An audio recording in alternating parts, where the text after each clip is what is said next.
आखिर क्यों एक सक्सेसफुल यूट्यूबर एक लड़की के लिए पूरी तरह बर्बाद हो गया। ये सच्ची कहानी मेरे दोस्त उम्मीद भाई की है। उम्मीद भाई जब 10 महीने का था तब उसके पापा ने दूसरी शादी कर ली और उसकी मम्मी को छोड़ दिया। मम्मी एक प्राइवेट टीचर थी जिनकी सैलरी सिर्फ 7-8 हजार रूपए थी, पर फिर भी उन्होंने अपने बच्चे को पाला। लेकिन जब उम्मीद 5 साल का हुआ तो उन्होंने भी उम्मीद का साथ छोड़ दिया और दूसरी शादी कर ली। पापा का प्यार नहीं मिला था बचपन से उसे, लेकिन 5 साल के बाद मम्मी का भी प्यार उसको नहीं मिल पाया। उम्मीद अपनी मम्मी से बहुत ज्यादा प्यार करता था, पर मम्मी के जाने के बाद वो अपने नाना नानी के घर पे रहने लगा। उम्मीद की मम्मी को मजबूरी में शादी करनी पड़ी क्योंकि उनकी नौकरी भी छूट चुकी थी और अब उनका सहारा कोई भी नहीं था।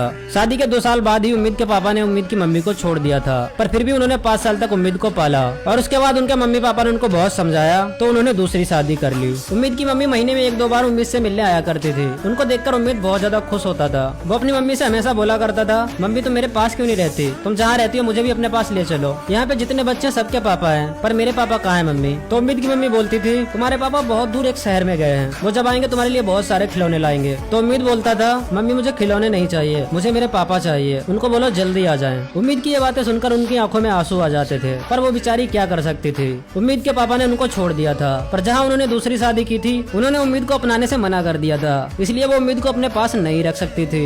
उम्मीद धीरे धीरे बड़ा हो रहा था। फिर उसके नाना नानी ने उसका एडमिशन एक गवर्नमेंट स्कूल में करा दिया, जहाँ वो डेली पढ़ने जाने लगा। स्कूल में जब भी कोई फेस्टिवल होता था तो सारे बच्चों के मम्मी पापा वहाँ पे आते थे, पर उम्मीद के मम्मी पापा वहाँ पर नहीं होते थे। यह देखकर उम्मीद बहुत ज्यादा दुखी होता था। स्कूल के सारे बच्चे उम्मीद को बहुत ज्यादा ट्रोल करते थे। वो बोलते थे, अबे इसके तो मम्मी पापा ही नहीं है। इतना ज्यादा ट्रोल होने के बाद उम्मीद ने सोच लिया था वो बड़ा होकर कुछ ऐसा बनेगा जिसकी सब लोग रिस्पेक्ट करें। और फिर कुछ सालों बाद